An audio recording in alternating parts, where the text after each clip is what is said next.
agi taga-akita sa Diyos ang duha ka mata pero isa lang ka panulong? Sino may duha? You can be effective on it. Kapalo ka pala taga-akita sa Diyos duha ka dunggan, isa lang ka pala matinan. Kung ang isa lain na pamatian, ang isa lain, something is wrong. Di ba? Duha buhos ang ilong ta pero isa lang ka palingamot. Notice yun ha? Kita nyo na ka-wise ang Diyos aton. Both siya silingon, we have to focus on one thing at a time. Ari pagin, dua tiil pero isa lang direksyon. Testingin nyo dua direksyon sa inyo.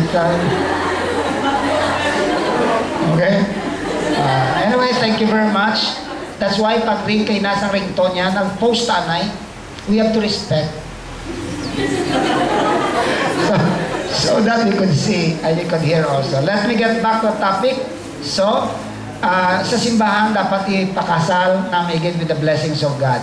But it does not mean if you are legally married, either sa judge or sa mayor, na hindi ikaw blessed by God. Because some way, somehow, the laws of the land are also respected and in fact given by God for the purpose of harmony in the land.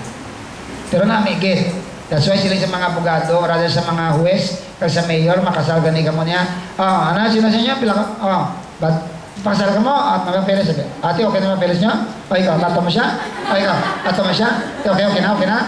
Ay mo, imo nga rin, suksok tayo. Hinaya lang, suksok tayo, hinaya. Ay mo, suksok na. Ate, okay na mo? Kiss.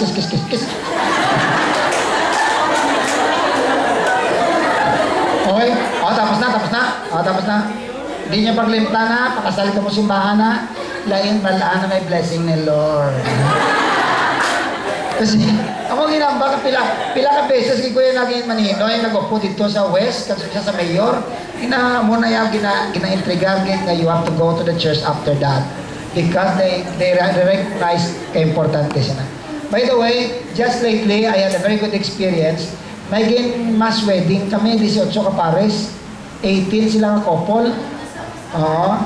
Tapos nag-join forces kami ng City Hall, ng City Government. Doon kami ni Mayor Jed Mabilog nagkasal.